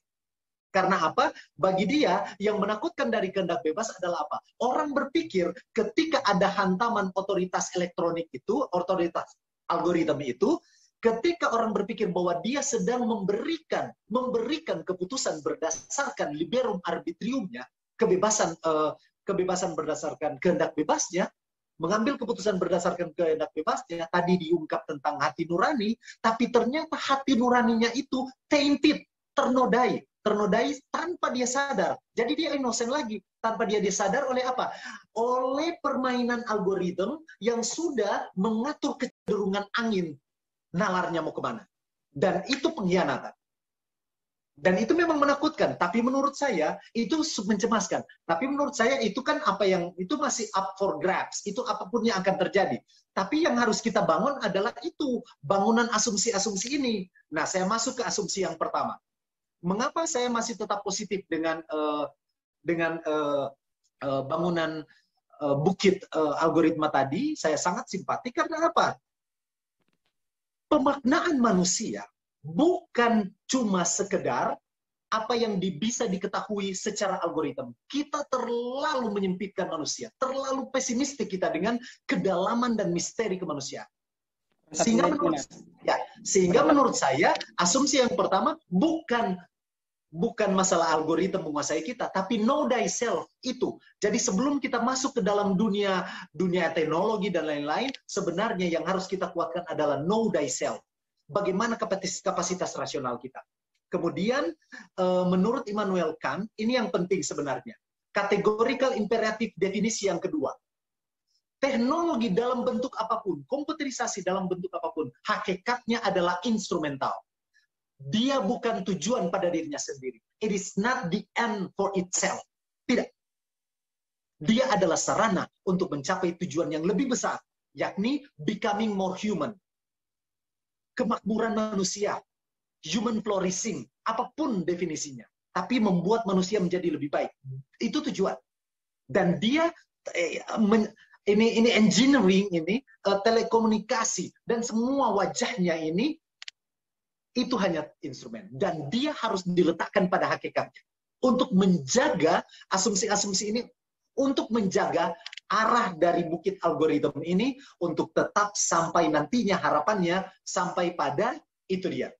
Sampai pada pemaknaan manusia, memanusiawikan manusia. Dalam bahasanya Samratulangi, sitou timou timou, sitou tumou timou tou. Sitou timou tumou tou. Ya. Terima kasih. Ya Riko, sedikit saya mau nanggapi sedikit tadi ada yang menarik dari pernyataan Hans dan dari pernyataannya Valen. Ya. Oh iya, ya, disilakan. Ya sedikit aja. Begini, kita mari kita berpikir historis. Saya katakan tadi manusia tidak pernah kekurangan niat baik. Ya. Agama apapun, ajaran sekuler apapun, mayoritas adalah berasal dari niat baik. Tapi ingat, dalam sejarah umat manusia, jauh lebih banyak orang mati sia-sia karena niat-niat baik itu saling berkelahi daripada manusia mati karena niat jahat. Jauh lebih banyak orang mati karena niat mulia loh, yang saling berkelahi, membela negara, membela agama, membela rakyat, membela apapun, membela kebenaran, dan melawan kebenaran lain, melawan negara yang lain. Ratusan juta manusia mati karena semuanya membela kebenaran, kebaikan, kebenaran even yang mereka klaim. Daripada misalnya, maaf, manusia yang dibunuh karena diperkosa akibat nafsu, kuasaku pada perempuan misalnya. Atau aku ya memperkosa, korban kejahatan, korban perampokan. Ya, yang jahat itu niat jahat. Tapi jauh lebih sedikit orang mati karena niat jahat perampokan atau niat jahat dibunuh setelah diperkosa daripada karena membela agama yang pasti baik, daripada membela negara yang pasti baik, daripada membela rakyat yang pasti baik. Ratusan juta orang mati untuk niat baik daripada niat jahat. So, ada masalah dengan kebaikan. Yaitu kebaikan-kebaikan yang tidak bisa saling interoperability, tidak punya interoperability. Itu ibaratnya platform-platform bahasa-bahasa OS yang nggak bisa dipindah-pindahkan berbagai bahasa platform yang berbeda.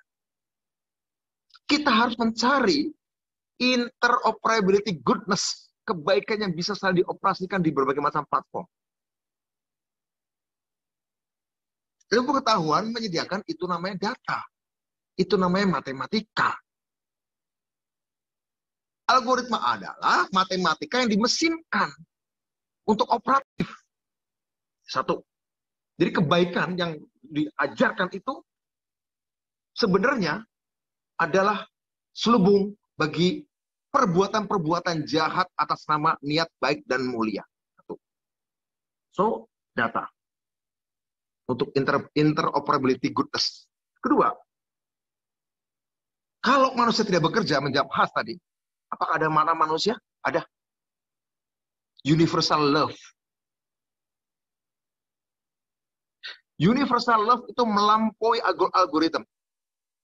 Satu-satunya yang bisa mengatasi universal love algoritma. Loh, memang ada love yang tidak universal, ada, dan itu masih di dalam bekukan algoritma. Sekarang kan ada AI yang bisa membuat misalnya Bung Valen, misalnya kalau lagi nyari jodoh, dengan berbagai macam trade digitalnya, perilaku belanjanya, perilaku nonton filmnya, kemudian oh ternyata Valen cocoknya dengan siapa, Magdalena atau Yvonne atau siapa, saya nggak tahu lah ya. Karena Magdalena dan Yvonne suka masakan ini, suka musik ini, suka nonton film ini, ketakutan kalau lihat adegan film ini, senang kalau lihat adegan film ini, ternyata algorithmically kompatibel, berjodoh dengan Bung Valen. Kenapa? Itu cintanya cinta partikular. Ya, cinta akasmaran antara satu orang Valen dengan satu orang Yvonne. Tapi kalau universal love, itu tidak butuh algoritma. Jadi, makna manusia masih ada, bahkan meskipun ketika pekerjaan fisik rutin dan berbahaya diambil alih robot, masih ada. Itu apa? Universal love. Karena itu, the future society supposed to be based on universal love. Cinta universal, cinta universal, cita universal, dan cipta universal. Mencintai universal, mencita-citakan universal goodness, dan daya cipta universal untuk kebaikan melintasi agama yang selama ribuan tahun, melintasi kesukuan, melintasi kebangsaan yang selama ratusan tahun, yang itu adalah baik, tapi dipakai untuk membunuh orang lain dan menghasilkan kematian. Jadi makna manusia setelah nggak ada kerja fisik rutin dan berbahaya adalah cinta universal, cita universal dan cipta universal. Saya kira itu. Dan kita di Bukit Algoritma mau ngomongkan itu. Saya punya 5 obsesi dalam hidup. Obsesi saya pertama adalah kebebasan manusia. Karena itulah saya dulu bikin PRD, bikin melawan Soeharto gitu. Karena saya ingin ada kebebasan manusia Indonesia. Obsesi yang kedua adalah kesetaraan dan keadilan manusia. Karena itu ketika saya di DPR, saya buat undang-undang desa agar ada kesetaraan dan keadilan anggaran untuk desa minimal. Sekarang obsesi yang ketiga, kemajuan manusia Indonesia. Karena itulah kami mendirikan Bukit Algoritma. Nantinya ada obsesi keempat saya, apa itu? Hegemoni manusia. Hegemoni manusia atas apa? Hegemoni manusia atas alat.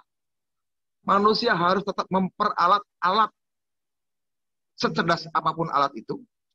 Dan manusia tidak boleh diperalat oleh alat. Jadi obsesi yang keempat setelah kemajuan adalah manusia tetap hegemonik. Kalau dalam bahasa Islamnya tetap menjadi khalifatul fil ard, pemimpin di muka bumi. Dan langit nantinya kalau udah sampai ke Mars ya. Yang kelima adalah, obsesi saya adalah sustainability manusia. Sustainability sebagai spesies. Supaya tidak punah. Saya kira itu. Terima kasih. Kalau saya prioritasnya ada perempuannya. Ya. Ya, disilakan, Bu. Oke, terima kasih atas kesempatan. Selamat malam untuk para pemateri yang menurut saya sangat luar biasa pada malam hari ini. Kita langsung saja ke pertanyaan. Yang pertama itu tentang narasi pertama yang dibangun oleh game ini sendiri tentang Thor, soal apakah optimisme teknologi soal teknologi yang bisa diakses oleh seluruh orang Indonesia ini, terus di sisi lain juga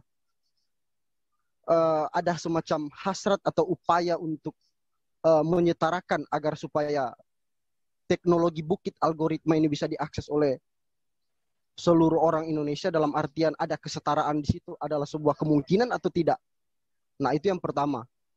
Apakah hasrat untuk menyetarakan teknologi ini adalah kemungkinan atau tidak? Terus yang kedua, mohon maaf sebelumnya, tentang perdebatan malam ini menurut saya sangat-sangat filosofis tentang teknologi ini untuk siapa sih? Apakah kita sebagai manusia rela tergeser oleh kemajuan teknologi atau seperti apa? Nah, dari tadi yang saya dengar dari misalnya Kak Has tentang optimisme tentang teknologi, terus dari Surveillance juga dan Mas Bud soal dari Surveillance bukan optimis, bukan pesimis tentang teknologi, melainkan ada di tengah-tengah. Nah, maksudnya di sini apakah kita sebagai manusia harus rela tergeser misalnya dari filosofi antroposentrisme manusia sebagai pusat segala sesuatu, dan di sisi lain juga perkembangan teknologi yang sudah semakin dekat dan semakin masif menggeser manusia sebagai pusat dari segala sesuatu itu. Nah, apakah ketika hal itu terjadi, makna tentang manusia itu sudah kita biarkan saja berlalu begitu saja, atau seperti apa? Nah, itu yang ingin saya tanyakan bagi semua pemateri. Mungkin seperti itu. Mohon maaf apabila ada kurang-kurang. Oke, baik. Terima kasih, Bung Hengki, atas pertanyaannya. Mungkin langsung saja pada pemateri untuk menjawab dari Mas Budiman dulu. Hengki, kamu tahu siapa? Kamu tahu tokoh yang paling vokal dan paling dengar hari ini yang skeptis pada AI? Bahkan merasakan bahwa ada ancaman AI. Yang masih hidup tokohnya. Elon Musk. Elon Musk itu berdebat dengan Mark Zuckerberg. Mark Zuckerberg positif dan AI. Elon Musk enggak. Karena bagi dia artificial intelligence itu berbahaya. Sama seperti keresahan Hengki. Tapi apakah itu membuat Elon Musk menjadi anti teknologi? Tidak. Dia menjawab keresahan dirinya yang skeptis pada AI dengan cara apa? Jika mesin kecerdasan buatan di luar tubuh manusia akan mampu menjadi mesin cerdas mendominasi manusia, apa yang dilakukan Elon Musk? Jawabannya, dia tidak menolak kemajuan teknologi, tapi membuat teknologi lebih keren dari AI. Apa itu? Brain Computer Interface. Apa itu?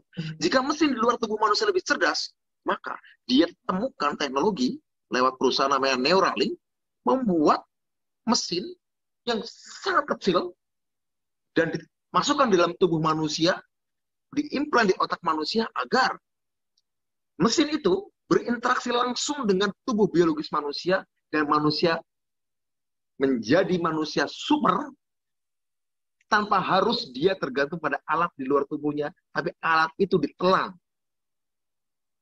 ditaruh di bawah kulitnya. Itu adalah cara upaya bagaimana teknologi tidak harus ikut dominasi AI di luar tubuh manusia, tapi dengan cara menelan menelan si teknologi tadi dalam bentuk nanorobot misalnya, diimplan di otak, diimplan di kulit, segala macam. Itu namanya teknologi brain computer interface yang sekarang ini baru muncul. Ya. Ini ada upaya yang lain. Upaya yang lain untuk menyelamatkan kemanusiaan. Dia berpikir untuk membuat kota di Mars. Dia berobsesi kenapa dia buat SpaceX. Karena dia ingin membuat peradaban baru di Mars. Karena manusia diselamatkan dari bumi yang makin menua. Jadi ada upaya-upaya niat baik kemanusiaan, ya, yang tetap dituangkan dalam teknologi karena kita nggak bisa keluar dari situ. Alternatif yang lainnya, kita menjadi manusia terisolir dan harus dengan secara sengaja mengisolir diri. Tapi bagaimana mungkin kamu akan memerintahkan 7 miliar manusia dengan berbagai macam kepentingan untuk kemudian sama-sama masuk gua dan masuk hutan dan kemudian menghubungkan kota dalam menjadi hutan? Itu akan menjadi sebuah tindakan yang akan lebih radikal daripada yang dilakukan Pol Pot di Kamboja. Ketika kota dikosongkan, orang suruh ke desa semua, suruh matrol semua. Mencari kemanusiaan macam apa? Kalau kita kemudian berpikir, yuk kita isolir teknologi, daripada itu kita isolir teknologi, kita kembali ke alam sepenuhnya secara radikal, 7 miliar manusia balik ke masa lalu, ke alam. Ya, ke alam. Itu akan menjadi jauh lebih radikal daripada yang dilakukan Pol Pot tahun 75-79 di Kamboja. Orang kota disuruh ke desa macul semua dan banyak mati kan? Apakah yang gitu? Kan enggak. Masalahnya kita bagaimana harus berdialektika dengan kemajuan teknologi itu. Ya, kita harus berdialektika dengan kemajuan teknologi itu bukan dengan cara sekedar menolak. Caranya ya, satu, mencintai universal. Dan cinta universal hanya mungkin terjadi jika manusia tetap memelihara keunggulannya dibanding robot, keunggulan dibanding hewan. Apa itu? Kemampuan manusia berimajinasi. Orang yang bisa mencintai secara universal manusia pasti adalah orang yang imajinatif. Dia bisa mencintai orang dia tidak kenal, di suku bangsa lain, tinggal di Afrika, tinggal di Amerika Latin, tinggal di Eropa. Mereka bisa mencintai manusia dari Asia, bisa mencintai manusia dari Siberia, tanpa harus mengenal. Saya kira perkembangan teknologi dan apalagi pandemi ini menyadarkan kita semua bahwa kita harus kembali menjadi manusia. Saya kira itu. Terima kasih. Oke, baik. Terima kasih Mas Bud. Mungkin langsung saja ke Kahas. Ya, terima kasih. Saya sepakat bahwa asumsi perkembangan teknologi ini secara eksponensial itu tak terelakkan gitu. Dan kita tidak bisa menolak itu. Kita tidak boleh anti teknologi. Dan saya sepakat juga bahwa teknologi, seluruh alat-alat yang bisa membantu kehidupan manusia itu harus tetap berada di bawah kendali manusia. Tapi saya mencoba mengangkat permasalahan ketika teknologi tetap berada dalam hegemoni manusia. Ada masalah juga di situ. Masalahnya adalah teknologi misalnya, semisal AI, itu ketakutan terhadap AI itu bukan karena dia akan membangkang dan akan melawan manusia, tetapi karena dia terlalu patuh kepada manusia. Itu bahayanya. Ketika teknologi itu dipegang oleh manusia baik, maka mungkin dia baik. Tapi kalau dipegang oleh manusia jahat, maka teknologi juga akan patuh menjadi jahat. Jadi ada problem juga di situ yang harus kemudian kita diskusikan, baik para filsuf ataupun para teknokrat. Jadi ada problemnya karena saya, seperti Mas Budiman katakan bahwa lebih banyak seolah-olah sama dengan kesimpulan bahwa jalan menuju neraka itu diaspal oleh niat-niat baik. Makanya saya tidak terlalu percaya pada niat-niat baik. Karena secara human nature, sifat alami manusia, memang ada kebaikan dan ada juga keegoisan misalnya. Dan kebaikan itu tidak bertahan lama. Yang paling bertahan lama itu adalah keegoisan. Makanya Adam Smith itu meracik semula bersama dengan berbasis pada dalam tanda kutip keegoisan. Lahirlah itu sistem ekonomi pasar misalnya. Membuat orang bekerja sama bukan dengan niat baik. Jadi problem terhadap niat baik tadi, itu juga bisa menjadi masalah. Jadi yang pertama problem bagaimana alat-alat tetap dihegemoni oleh manusia. Ada problem di situ bahwa karena teknologi terlalu patuh, jika dia dipegang oleh orang yang licik, maka teknologi itu juga akan menjadi licik. Yang kedua, tentang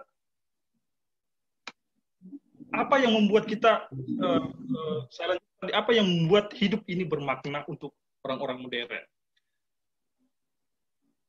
Pranata sosial kita, ya, demokrasi, sistem ekonomi pasar, itu semua dilandasi oleh sebuah keyakinan terhadap diri sendiri, yakni kehendak bebas dan keyakinan untuk berani berpikir sendiri. Itu adalah basis argumen dari lahirnya demokrasi dan lahirnya ekonomi pasar.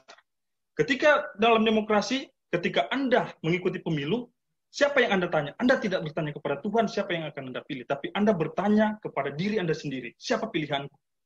Turuti kata nuranimu, misalnya begitu kan, kalau dalam kampanye politik. Yang melandasi demokrasi adalah keyakinan terhadap diri. Keyakinan bahwa saya memiliki kebebasan untuk menentukan siapa yang akan saya pilih. Dalam ekonomi pasar juga begitu. Apa yang ingin saya belanja, apa yang ingin saya makan, apa yang ingin saya jual, itu tidak diintervensi oleh kekuatan di luar diri kita.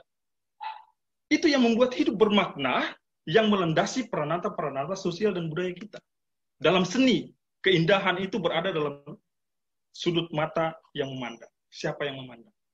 Bagi Anda mungkin pisang itu tidak indah, tapi seorang seniman bisa menempel sebuah pisang dengan selotip dan menjadikan itu sebagai karya seni.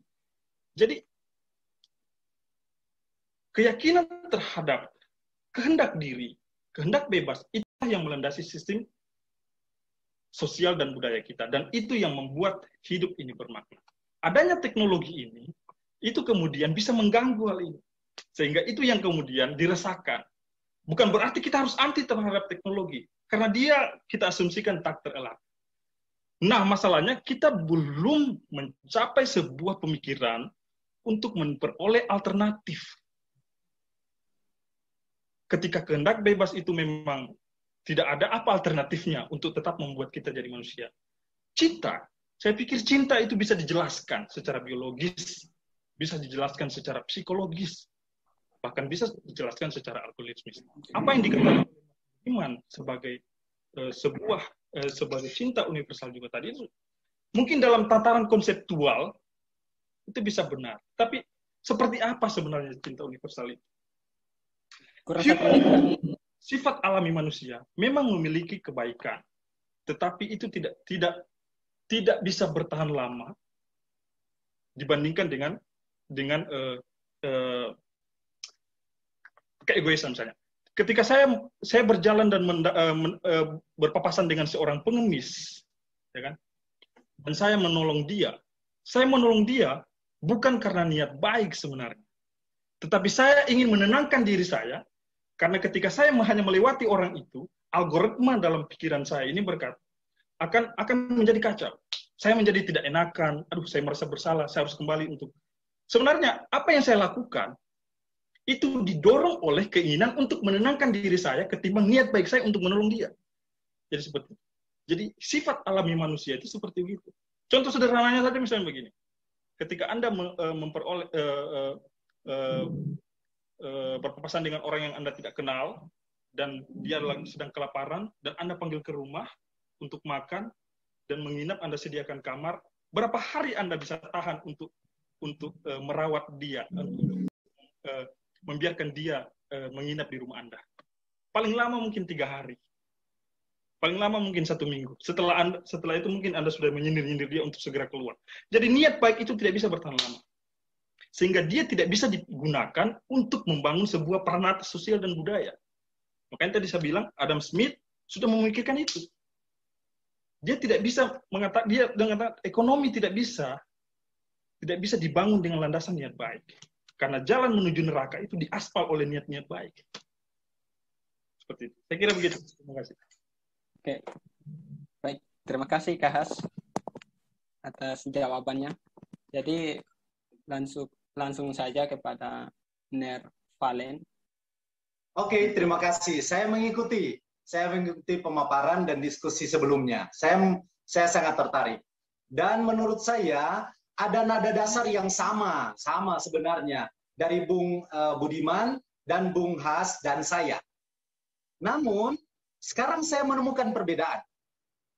Yang pertama, menurut saya, kata kebaikan dan goodness kita, baik Bung Budiman dan Bung Has, rupanya tidak sama. Kebaikan saya, yang saya bayangkan adalah kebaikan yang lebih filosofis dan fundamental.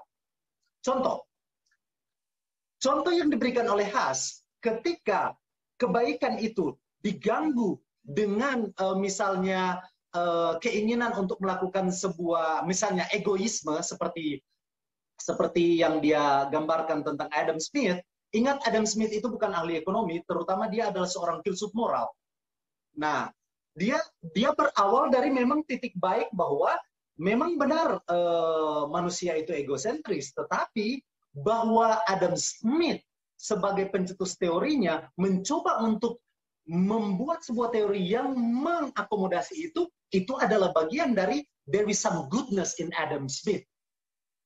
Jadi itu maksud saya. Jadi ketika saya bicara kebaikan, ini bukan cuma masalah kebaikan yang bisa ditukar oleh egosentrisme. Walaupun itu kemudian ditutupi oleh topeng-topeng egosentrisme atau topeng-topeng misalnya yang dikatakan oleh Bung Budiman, misalnya praktek-praktek yang akhirnya good cause lebih banyak menghasilkan orang mati daripada tapi walaupun ada realitas paradoks, walau ada realitas ironi, itu yang sebenarnya ditangisi oleh Albert Camus, ya. Bahkan dia bilang bahkan orang bisa sampai suicidal ketika dia berhadapan dengan fenomena paradoksikal dari realitas yang sedemikian tak bisa masuk akalnya. Toh? Ya, tapi itu tidak menghilangkan kebaikan makna manusia dalam teori Albert Camus. Nah, itu yang saya mau katakan.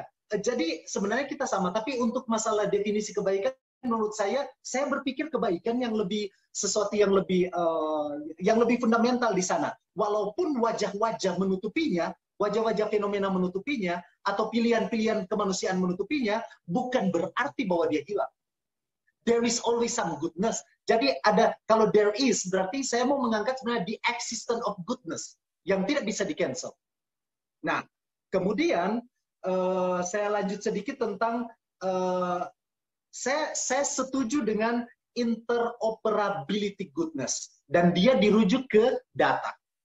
Oke, tapi itu ingat, itu menjadikan kita, goodness ini, menurut saya, menjadi salah satu dari goodness-goodness yang lain. Jadi dia tidak akan menjadi single goodness. Nah, dia akan menjadi goodness-goodness yang lain.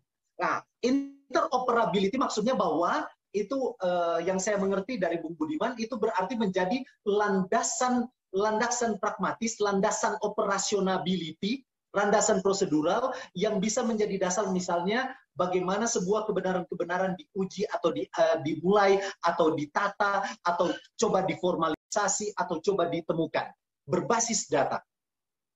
Itu saya tidak mau mengatakan bahwa itu salah. Benar, data akan memberikan satu kebenaran. Dan ingat, itu memang benar, berarti melihat kebenaran itu sebagai sebuah yang sintesis dengan fakta, yang faktual.